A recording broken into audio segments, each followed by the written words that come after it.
it was the selling of the real estate that enabled me to buy investments. And then it was the investments that enabled me to stop working and to not have to chase FSBOs at an older age and to, be beholden to sellers and buyers who, complain about the same stuff you've heard 1,000 times over.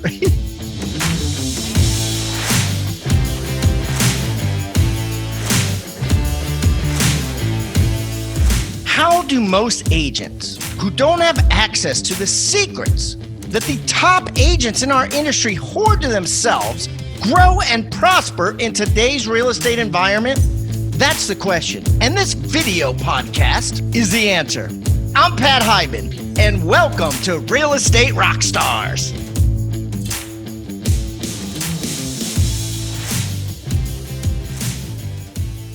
Real Estate Rockstars, this is Aaron Amuchastegui coming back to you for another fun interview, but I have been listening to all you guys out there saying, hey, bring Pat back. I want to talk to Pat, and today I was able to get Pat Hiban to come in and grab the mic and dust it off a little bit and come talk to us again. Pat, how's it going, man?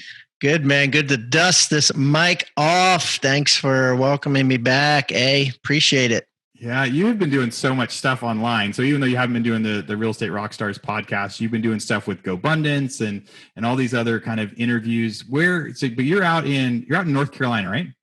South Carolina, yeah. Same thing, yeah.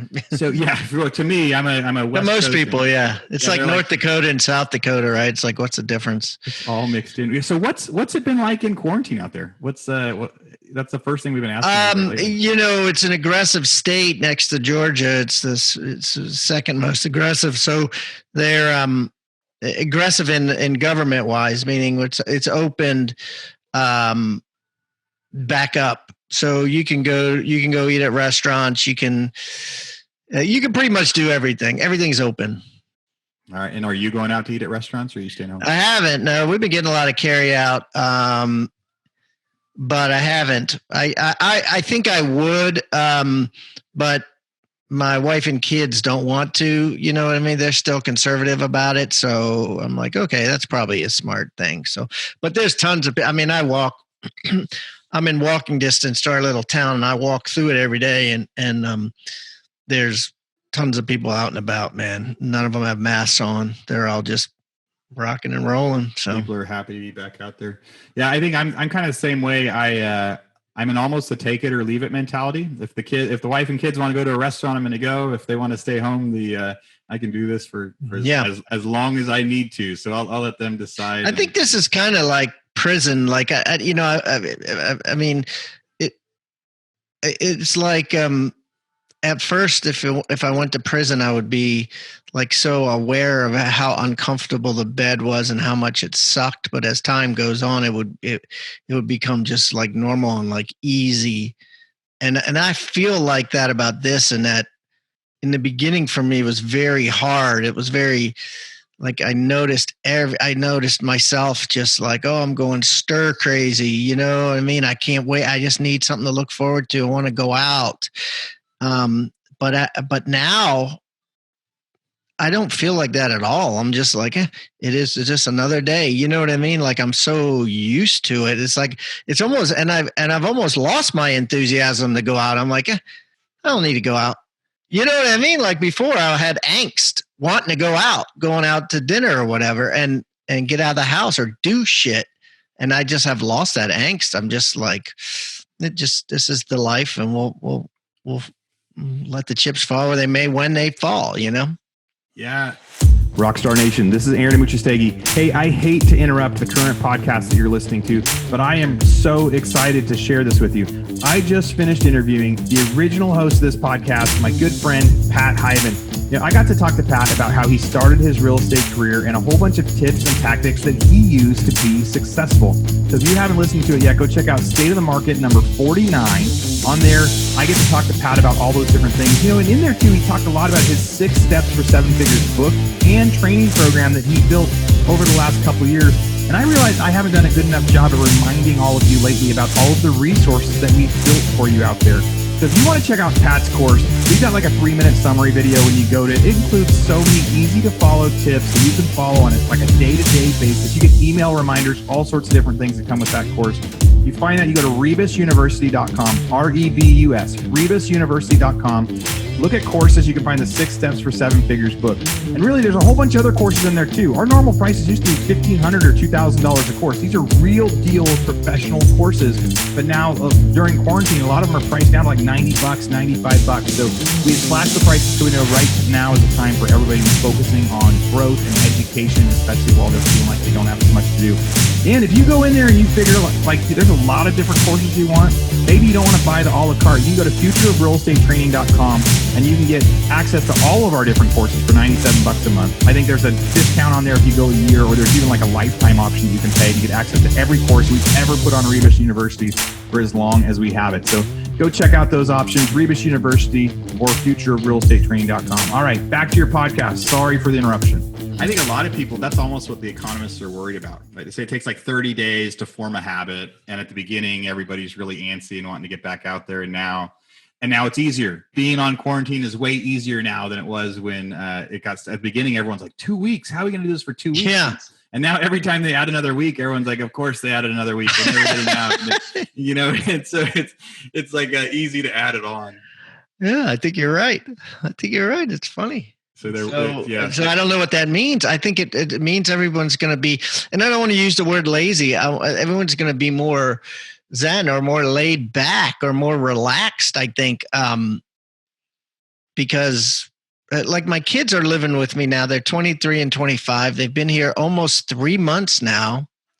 Luckily, they both have full-time jobs that require a lot of their time. But they live in DC. They used to wake up at 7 and 6:30 and, take the dog to the daycare and jump on the metro and, go through the traffic and get their Starbucks or whatever and get to work by 9. And literally now they'll walk down the steps at like 10 of 9, scratching their head and grab coffee that we've already made for them and turn on the computer, and they're logging on the computer at the exact same time where they may have walked in the door at their office, and the same amount of work is coming out of them, but they're just, they're sleeping an extra 2 hours or you know what I mean? They're starting their day. There's so much less stress, at least in the morning, I think. It's fascinating what's happening. It is fascinating. I was telling my wife, and when you can not think about all the worries of it and just realize that like this is a historical moment. Like I'm a history buff. I love like looking back to like, oh, I wonder what it was like back then, and remembering to just pay attention right now and look around in awe and wonder and be like, wow, this is wild. Like the way that this person is reacting is strange, and this person is reacting totally different, and it'll be some lifestyle changes for sure. I really, people are starting to really believe, and I do think it's true, that working out of the house is better for your mental health and for your, physical. I mean, it's just less stress, basically. You know what I mean? It's just, I don't know. It's interesting. Right. There used to be a worry that if people worked from home, they weren't going to get as much work done. Right. So you need to have an office to hold everybody accountable. And now it's more like, now people have proven they can do it. And so it's almost like maybe we're getting more productivity because instead of spending 2 or 3 hours a day going back and forth and all this, they just knock their stuff out and everybody's happier. I asked my workers, so I'm in Texas, they said, hey, we can go back to the offices. And I asked my employees like, hey, do you guys want to go back to the office? And all of them said, no, we would much rather. Oh, really? Yeah. They all said they'd rather stay home right now. What are you going to do with the office space? Yeah, I got rid of it. You got rid of it already? Yeah. So right when this started, I actually had, I was set up to where they put shelter in place in Texas. I had the end of a month to month on 3 different offices.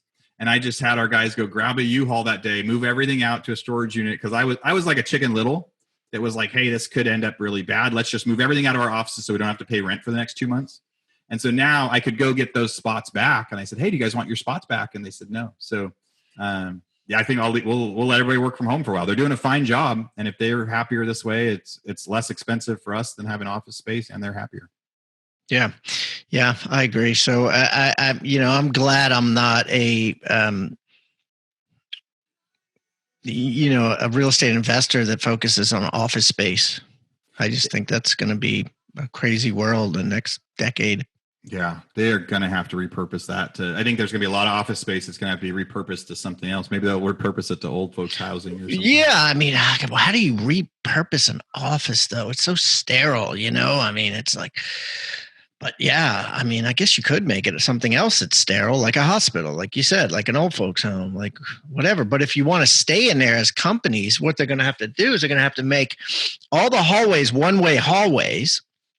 Because people are going to be like, no, well, it's too germy if we pass each other in the hallways too close. Yeah, one-way hallways. Yeah, you're right. So they're going to have to repurpose the hallways, one-way hallways. And then these huge bullpens with all these desks, they're either going to have to like do massive sneeze guards around the whole thing or give people their own little mini cube offices, which means a lot of tenant improvement being spent by the person that owns the office. You might as well give everybody their own office. I mean, they're going to have so much empty space. It's like, hey, just move to your own office. I was thinking back. It's funny. I was having this conversation with someone. I was thinking back to like when I went into the office, let's say, it was, 15 years ago, right? Or more. When I was like an office rat, like probably 7 days a week, I stepped into the Remax office that I worked at, dressed up in a tie and suit. I was that guy. And I never stayed home sick. I always went to work. Yeah. I don't care how I would have a cold. I would go stop off at the drugstore and get some cold medicine and stop myself up or whatever. You know what I mean? That's really common. Like before this, and we weren't caring as much about it, but there would be the sick person in the office over there sneezing and coughing. And imagine what that's going to be like now. I mean, someone's going to come to work and they're going to be like, "Get out! You can't work," because you're going to be freaking people out. Just a cough. You accidentally sneeze because of allergies and you're near anybody, their heads just jump like, what the heck? Dude, I'm going like one of the things I have been doing is I've been going to the chiropractor because I threw my back out, right? And so he coughs. I'm like, dude, he's coughing. Like I'm like laying on his table and he's cracking my back. He's coughing and I'm thinking, yeah, it's probably allergies, right? It's probably allergies or, I don't know, just a tick, He's not sick, right? But he's coughing on you. But it's like a cough. And I don't know if he's coughing on me, but I notice a cough or something, right? Yeah. But I think it's just an awareness. I think that like if it were a year ago, I wouldn't even know that he had coughed. Like you talk to people and you don't know that they cough or they sneeze or they, you know what I mean? Like there was no awareness at all. Very, very little awareness. Yeah, no, you're right. We're also so self-centered people, humans in general. So it's like if somebody was sick or coughing, we didn't notice, but now it's actually like a fear. Like somebody hears coughing. Yeah, unless they were like, oh, and the snot was coming out of their nose and they were like coughing and you were like, oh, I don't want to catch your cold. You just didn't notice. What about retail businesses? So office. So you actually like your solution of like one-way hallways and stuff like that. So I was like, yeah. So realistically, it would be a pain in the butt, but these offices can reopen and they could probably, spread people out. And then there's retail. So you and I have some friends that own some retail centers and they've talked about like no rent for a year, restaurants that are getting shut down. What do you think about the future of retail? You think those places will come back? They're going to, the existing places may not, but they'll be replaced. Like where it's going. And again, it's kind of like pushing us into the future, but you know how the Amazon Go stores work with the facial recognition, where do you know how that works? No.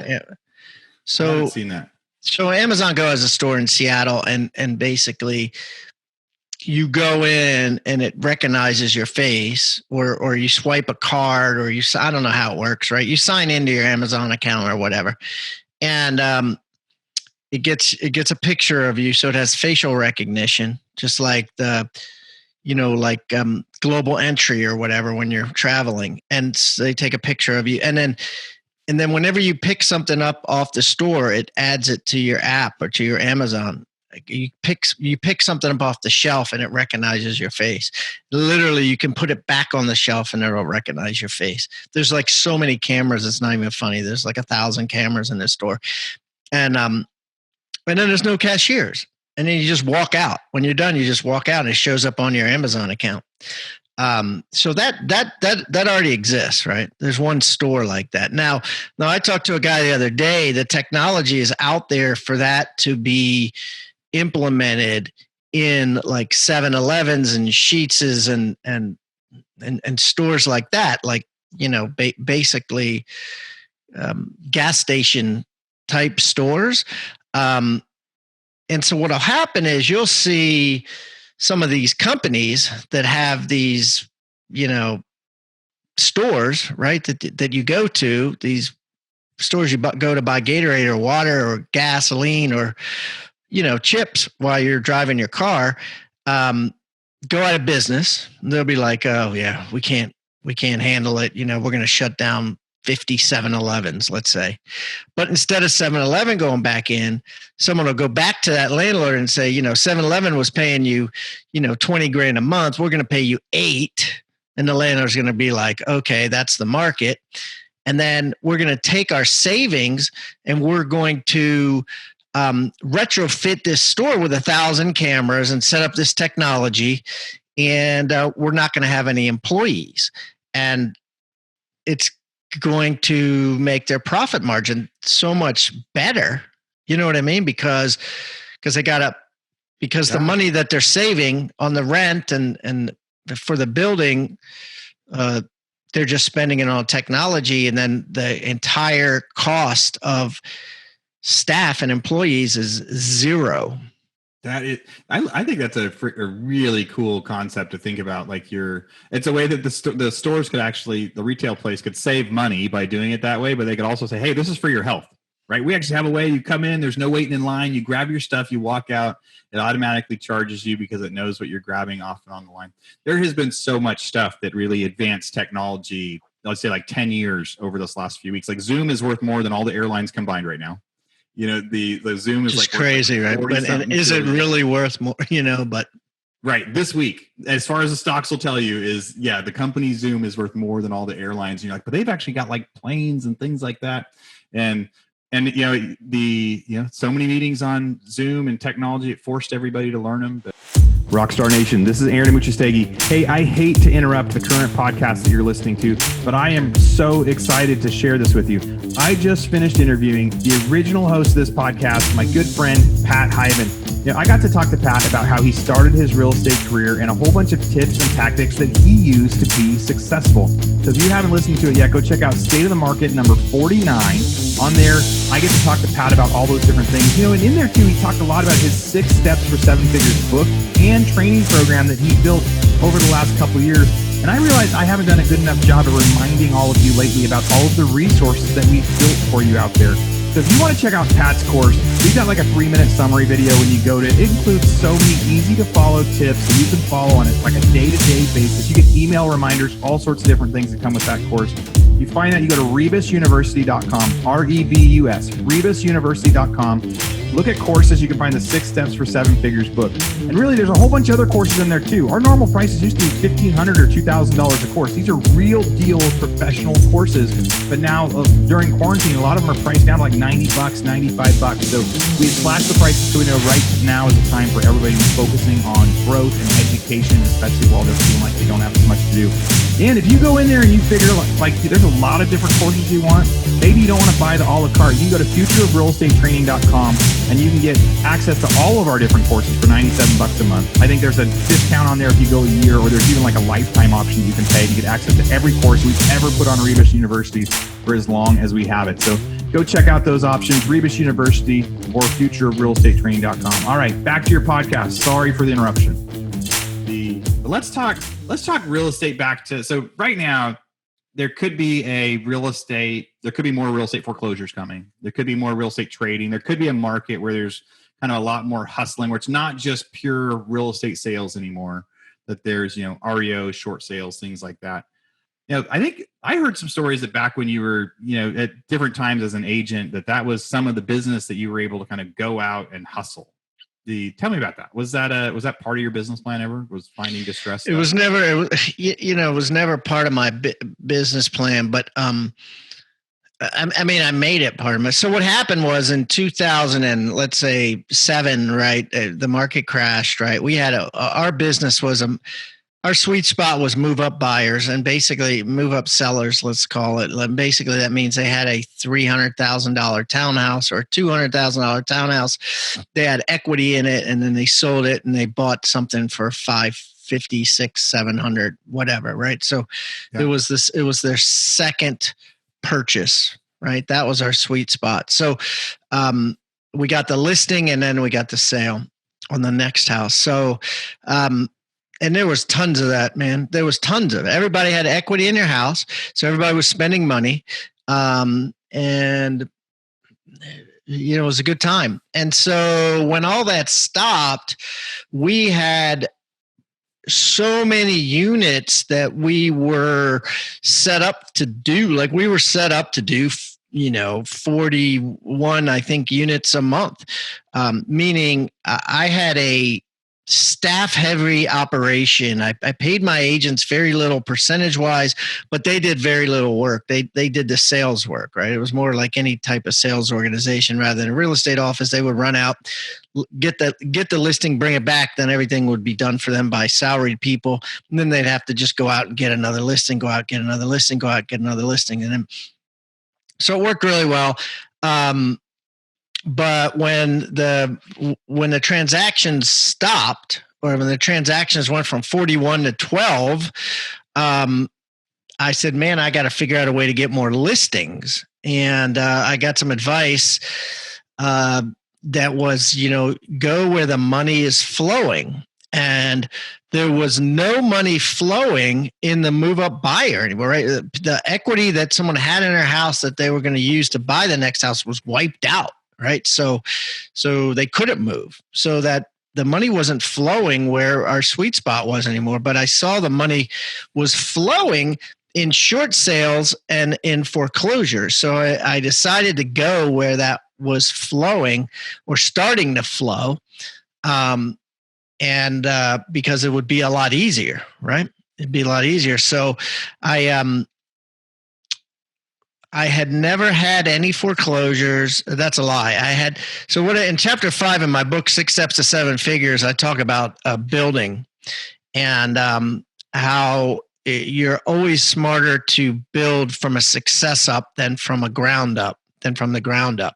Now, the challenge that I had was I didn't have many successes or any at all with foreclosures. But luckily what happened was about 12 years before this even happened, maybe 10 years, the mortgage officer gave me 2 foreclosures and I did sell them for this bank. But since then the bank went out of business like long before 2007. Right, that was before foreclosures were a thing. Yeah, before foreclosures were a thing. But I still remembered the name of the bank, even though it wasn't in existence anymore. And I used it to build from. And I started, reaching out to other banks and saying, hey, I have experience because I sold foreclosures for American Home Funding. And they didn't, really look that up to see if it was still in business anymore. And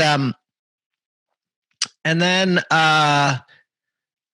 I just started asking around, like, who do you know that's in charge of foreclosures? And I asked like appraisers, and I asked just everybody that I met. And I don't even know how I got this lead. It's probably in the book, but I can't even remember now. But somehow I met somebody, and I was like, do you know anybody who works at any banks or any mortgage companies? Yeah, I know this guy. And he gave me and long story short, I followed up like heck with this guy. And I eventually got a listing for like $30,000 on the Washington, D.C. border in Maryland.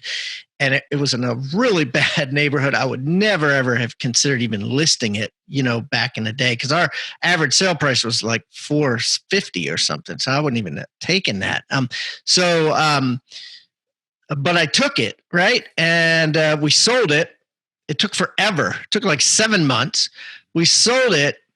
And then I was able to use that to build up. So then whatever the name of that bank was, I was able to say, REO specialists, clients, American Home Funding, and, South Street Bank, whatever it was.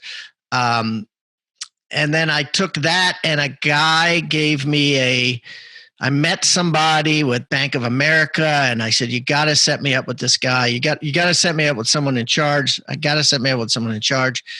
Finally, through persistence, I got a lunch with a guy, and, I made it crystal clear that the only reason that I was meeting him is because I wanted the Bank of America foreclosures. And he gave me a couple, and then I was able to put that on my business card. So then I had 3, and I eventually built the business card. So it was like 20 names on there. And then every time I would reach out to someone, I'd send them a business card and say, look, these are all my clients built, this. We eventually got Fannie. At one point at the peak, which was maybe 2011, we had 300 active, and whatever the status was, like, the status of they gave it to you, it's your listing. Yeah. We got to get the paperwork ready and whatever. So we had 300 listings in various statuses as a team. Like active and in your pipeline. So you had hey, we got 300 that we either have or we're going to have. How big was your team when you were doing that? It was, the foreclosure team was probably like 4 people, maybe 3, not much. And that was really just, you repurposed your existing business. So you had this business that was ready to do stuff, and you were like, I needed to find stuff for them to do. I didn't want to fire everybody. We laid off 22 people in 1 year. But it got to the point where, it was going to zero fast. There were some pretty lean years there. It was going to zero fast. And people just, agents were listing houses, but they weren't selling because all the sellers were in denial. Yeah. I remember that. It was like, there was 20 months of inventory because everybody was still pricing it at, what they owed or what they bought it for, or the one sale that happened 6 months prior. Yeah, there's a whole denial time that we tend to forget about. I was talking to someone about this the other day. I wonder if this time around, if you're going to have that, I would have to imagine it's a human nature, right, to have that denial. If your estimate says your house is worth 700, and an agent comes and tells you it's not, it's worth 600, I think it's natural to. Well, it's 10 years later too. And like, it's natural to want to get more for sure. And it's 10 years since the last one. Maybe a lot of the people that own houses now didn't own any houses back in 2007 when this happened before. And so they don't remember the same level of pain and changes, so I liked some of that advice you just gave, right? So at the beginning, it was like, hey, this shift was happening. So back in 2007, everything shifted. It was going to zero quick. So you tightened up what your expenses were and said, okay, I don't want to lay everybody off, but I'm going to do some layoffs and pay attention. They said, now go where the money flows. And so we don't really know what's going to happen over the next 3 months, 6 months, 9 months, or 12 months, but there's big changes, right? So we just talked about like retail and office space will be, changing, and there will be some trades, and who knows how it's really going to affect the real estate market right now. Anyone with a crystal ball, there's some people are saying, hey, no impact because of government intervention. Some people are saying 25% foreclosure corrections.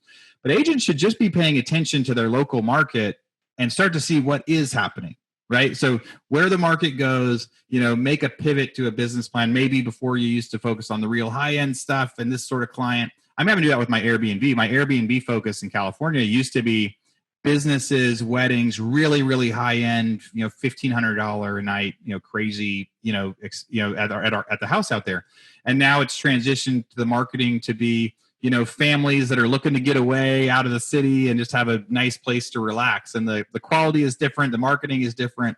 And it's saying, hey, I'm taking this asset, but changing the marketing. So agents, look where the money is, and then not be afraid to, like the thing that you said, it was like, don't build from ground zero, like get a little bit of a success and then build from that success. And build up. Doesn't matter if for a real estate agent, it could be like you sell a house to a teacher. Well, that should be a success. And then you build from there.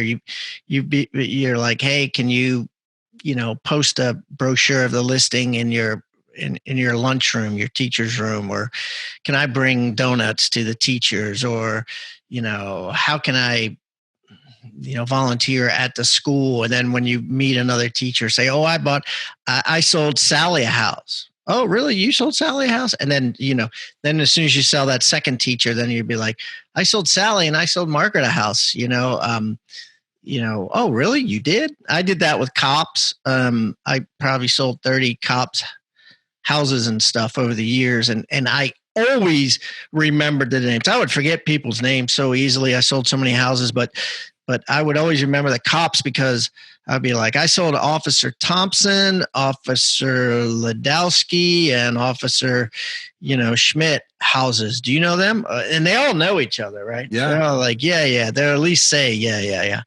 And it just made it so much easier for them to use me. Right. They were like, drop names they don't even know. And they're like, yeah. Right. Yeah. And that it was instant credibility for me. So, you gotta think like that.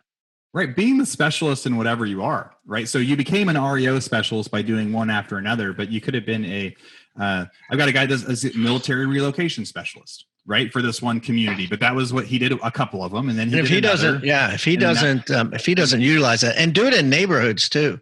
Be like, do you know the Simpsons? I sold their house, or even if you didn't sell their house, if you're like, hey, do you know the Rutherfords down the street? He plays soccer with my son. Their son plays soccer with my son. Yeah, you should always be pointing out the commonality of people like them that you work with. Absolutely. That's a perfect summary, because you could be like 8 different. You could be a specialist in this neighborhood. You could be a specialist for this sort of people, for teachers, for whatever else. But always being able to, when you have a potential client, pointing out that commonality, and then starting with that success you had before. Hey, you're a teacher. I helped this teacher. Hey, you live in this neighborhood. I helped. And price ranges too. Like that's exactly what I did when I built our luxury home division. Is I didn't have any experience in it, but I just and I tell that story in that chapter in 6 Steps to 7 Figures too, how we went from 0 settlements over $1 million. And I set my goal, we were going to do 10 settlements over $1 million, whatever year it was. And uncannily, if that's a word, the next year we settled 10 houses over $1 million. 100% as a result of me building, like I talk about, through that system, right? To be like, I listed a house that I knew I was never going to sell. It was an expired for $1.4 million, and I pulled the tax record, and it said it was worth $650. And I'm like, this guy. It was one of those contemporaries, and it had 70s decor. I was like, this guy is never going to sell this house. But I wanted the listing because I wanted to build on a success in people's minds. So I could go to the next appointment and be like, yeah, I got a listing over $1 million, and here's the brochure on it, and and they're not going to say, oh, that's overpriced. It's never going to sell. They didn't care. They just wanted to know that I do $1 million houses, because my competition was going out saying that they sell all the high end and I sell the low end. Yeah. You talk about that 6 Steps book. I know we only have a couple more minutes, but when we look at that, we actually have a whole course inside Rebus. You could find it on Hiban Digital. It's about your 6 Steps book, right? So you took your book and then you built this whole course out over it, and your steps. It was kind of like saying, like, you're the guy to show them how to get to $1 million. And your step 1 was setting goals and affirmations. Your step 2 was track it. That which is measured will grow. Step 3, find mentors and masterminds. Learn from the best and copy your way to success. Step 4, act. step 5, build on it. Like you just talked about, like, so first it's getting there, then building on it. And step 6, invest and put your money to work for you. So how long have you been doing that in your life? Like, and so when you look at those steps, is there one that is like, when you go into your course, do people follow them in order? Do you need to do the 1, 6 in order? Is there one that you have a favorite, and how did you come up with that? Yes, you got to do them in order. Yes and no. You got to do them in order, but you can certainly do them all at once too. I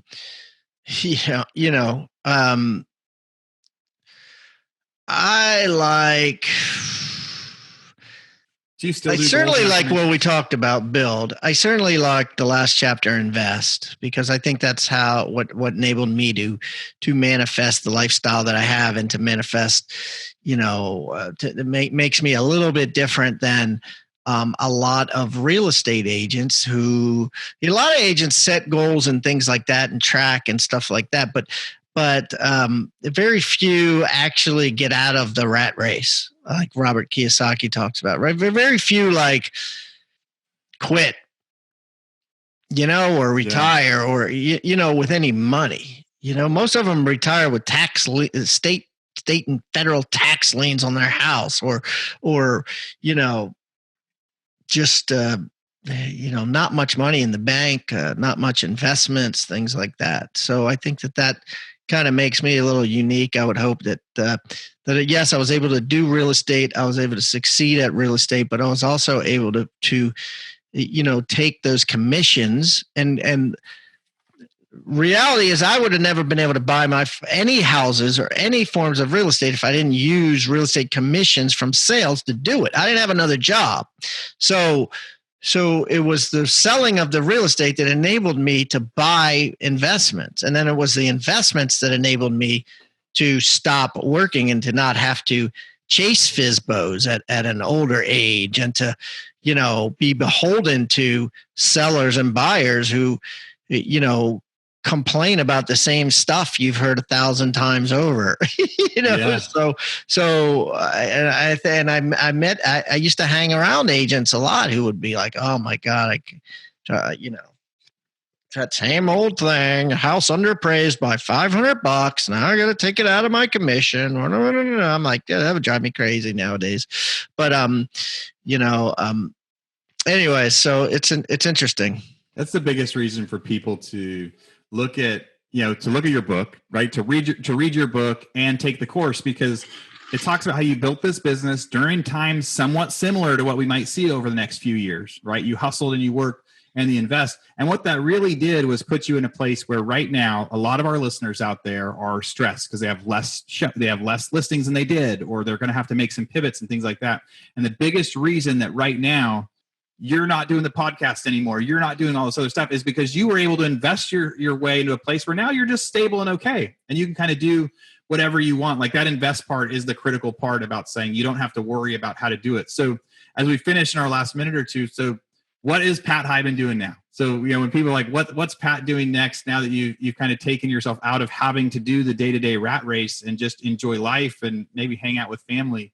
What's next for Pat? What are you focused on? Yeah, well, that's the thing. Like I said, my daughter's moved back in, so I am spending a lot of family time. And GoBundance has taken a shift. We used to be an event-focused company where we would have events, and then in the meantime, we'd have a little Facebook group or whatever where people would throw out ideas. And now it's become a Zoom company. I mean, we're having meetings every night. I'm moderating a lot of meetings. I moderated a meeting last night with Dave Asprey from Bulletproof Coffee. I'm moderating a meeting today with Cody Sanchez from Entourage Effect Capital, who's talking about, how to fire people in this crucial time, what cuts you need to make, how to make them, and so it's created a different model altogether. We're not really an events company anymore. We're kind of like an online learning company, and our Facebook group has like exploded with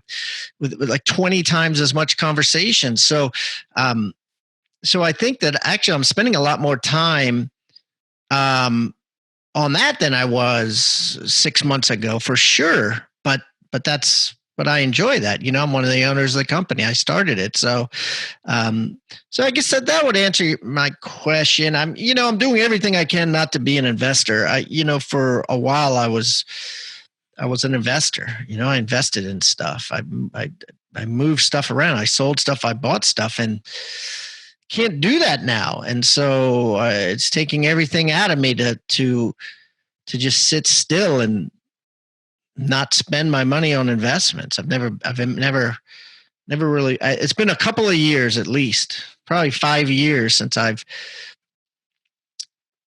been like this. But I guess it's a good time for us all to be like this because, that is the toughest part for hard charging entrepreneurs right now, is to just stay patient as we get to figure this out and figure out what's next, and just know that like right now is not the time to jump into any, big things like that. And the step 3 of your book is find mentors and masterminds. And when I joined GoBundance years ago, it was absolutely life-changing for me. That's how you and I got to start hanging out and go to, Africa and Japan and all sorts of the fun places that we got to go do stuff in. And you're right now, the online experience for that is we're getting so much value in interaction on a daily basis with everybody of like, hey, this is a problem I'm having. How can we work together? I feel bad for the people that aren't in a mastermind because I feel like so much more prepared getting to talk to, so many guys every night about like, what are you going through? What am I going through?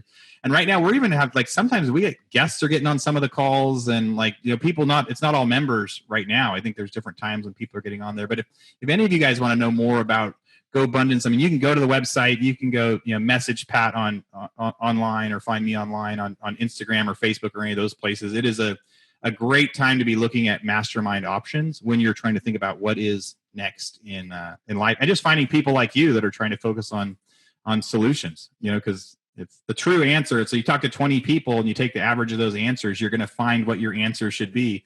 If you only talk to 1 or 2 people and get some advice, you might be getting the wrong advice. So opening that up. So Pat, if somebody wants to get a hold of you, what's the best way they should reach out to you? Yeah, well, I'm lucky, right? There's not a lot of Hibans.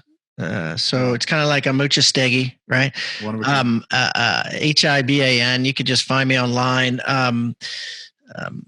That's just type my name in. I'm easy to find. I'm on Facebook, Instagram, everything pretty much. So that's this. Or go to GoBundance.com. You can go to Amazon and get 6 Steps to 7 Figures, or Tribe of Millionaires, which is the book I just wrote for GoBundance with David Osborne and Tim Rode and Mike McCarthy. It's called Tribe of Millionaires. And we actually have a website called tribeofmillionaires.com. You can get that book for free. You just pay the shipping. It's only $7. And it's $20 on Amazon. So go to tribeofmillionaires.com.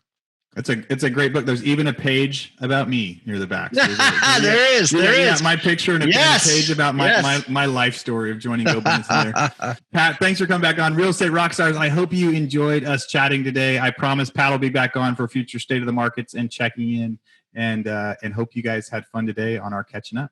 Yeah, great. Thanks for the invite, Aaron. I'm happy to come back anytime you want. Thanks, buddy. Rockstar Nation, thank you for listening to Real Estate Rockstars. Listen, I need a favor. If you find this free content helpful, if you find our downloadable items from each guest helpful, please, I need you to pull out your pointing finger. Yes, the one finger that points at people, and hit subscribe. Yes, subscribe. The more subscribers we get, the better we look in the ratings, and the easier it is to get guests like Robert Kiyosaki, Barbara Corcoran, all the players that are on $1 million listing in the different cities. All that stuff makes it easier the more subscribers we get. So please subscribe. And listen, there's a lot of places you can leave comments. There's a lot of places you can like. We're on Facebook. We have an Instagram page. Instagram page is I am Pat Hiban. The Facebook is Real Estate Rockstars Radio. Feel free to leave us comments there.